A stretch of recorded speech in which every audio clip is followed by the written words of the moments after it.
Good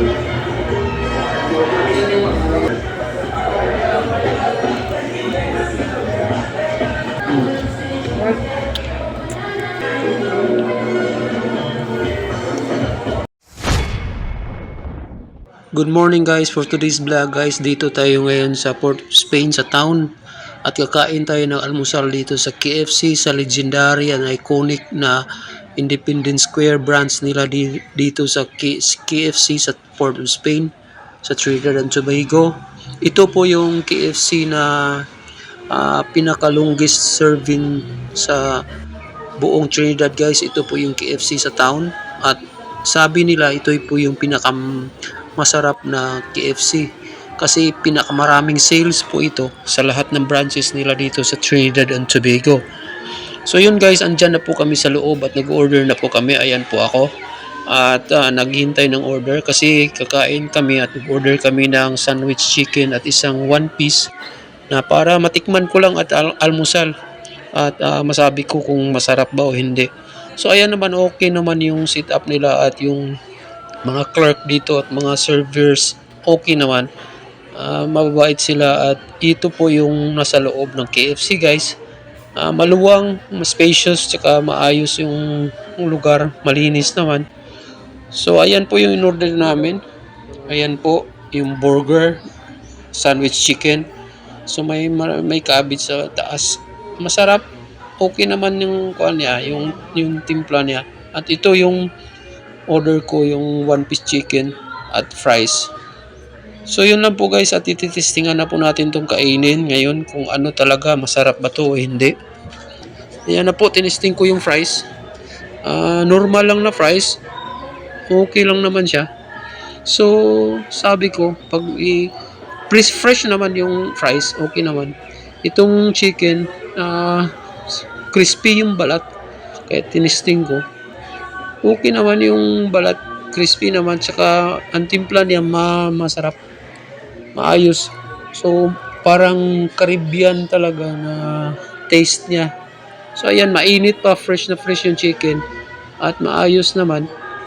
Ayan, crispy yung balat. At nung isawsaw ko sa ketchup guys, lalong sumarap. Kaya masarap talaga ang timpla dito sa town, sa KFC. So yun ang masasabi ko at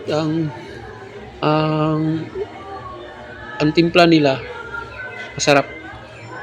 Yung balat crispy at yung chicken ay fresh. Pero hindi masyadong kalakihan yung piece. So tama-tama lang sa cut off nila na pang chicken na piece, pero masarap siya ang timpla. So nagustuhan ko naman ang timpla at maayos. So okay guys, at tingnan nyo lang kung paano ko kakainin tong chicken na to. Pero nagustuhan ko yung lasa nito. Masarap. Masarap talaga siya. At saka malambot, saka yung buto at yung meat niya. Tender. Masarap, juicy siya. Hindi siya dry. So masarap siya. Kaya pala sinabi nila na ito yung pinakamaraming sales na branch at pinakamasarap na timpla sa branch nila dito sa Trinidad and Tobago. So okay naman, masarap. Kaya sinabihan ko si Joy na ito yung masarap na KFC. At okay naman siya, sabi niya, oo nga, masarap nga yung KFC dito ikumpara sa ibang branch. So ayan, pati buto nga oh.